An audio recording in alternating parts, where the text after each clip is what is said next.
Magandang araw sa inyo mga ka-viewers. Nandito na naman tayo ulit sa farm. Tinignan ko yung puno ng rambutan. Ang dami na naman bunga. Oh, nahinog na. Pwede na kainin yan. Pero medyo maasim pa yan. Hindi pa siya totally pula. Pero ang dami niya oh. Ang daming bunga. Hanggang sa kataas-taasan.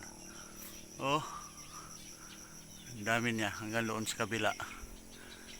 So pwede na tayo dito pumunta at kakain lang kaysa uubusin lang to ng mga ibon.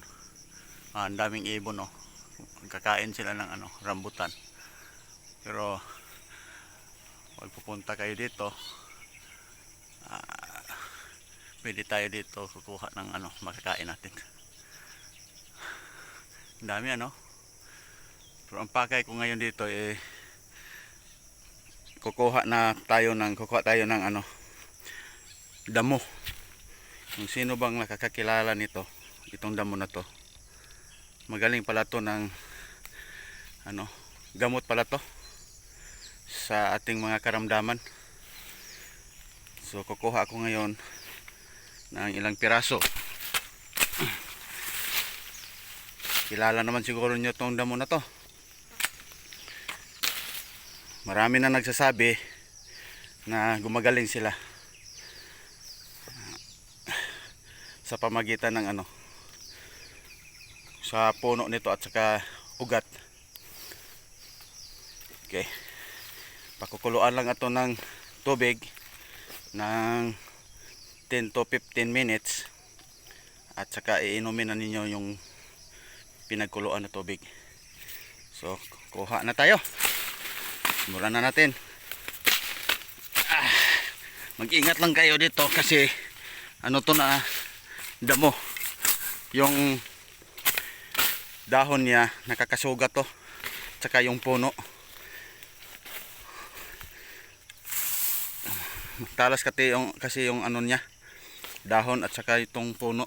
Oh. Napaka to.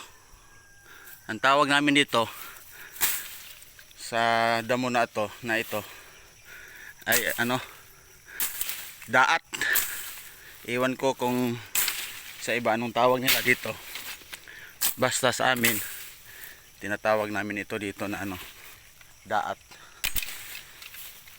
So simulan na natin kukuha ng kukunin na natin tong isang puno na to.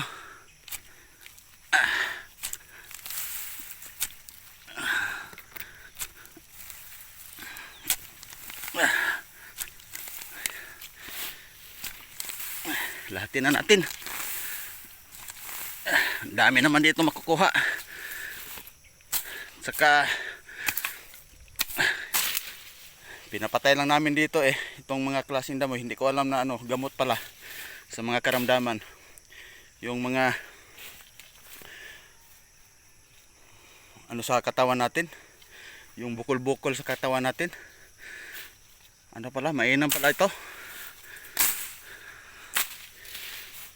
So kunin natin hanggang dito lang. Kukunin natin dito.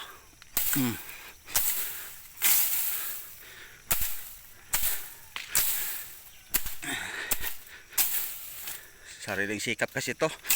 Walang nagbibideo sa akin. Kaya hirap.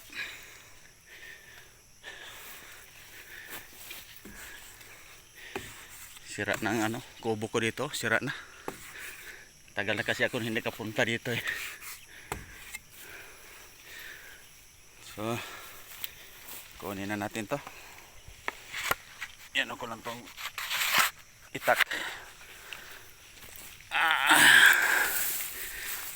Okay. Kuha na. To. Kilala na siguro niyo tong halaman na to, anong damo na to. Kuha na natin konti na putik.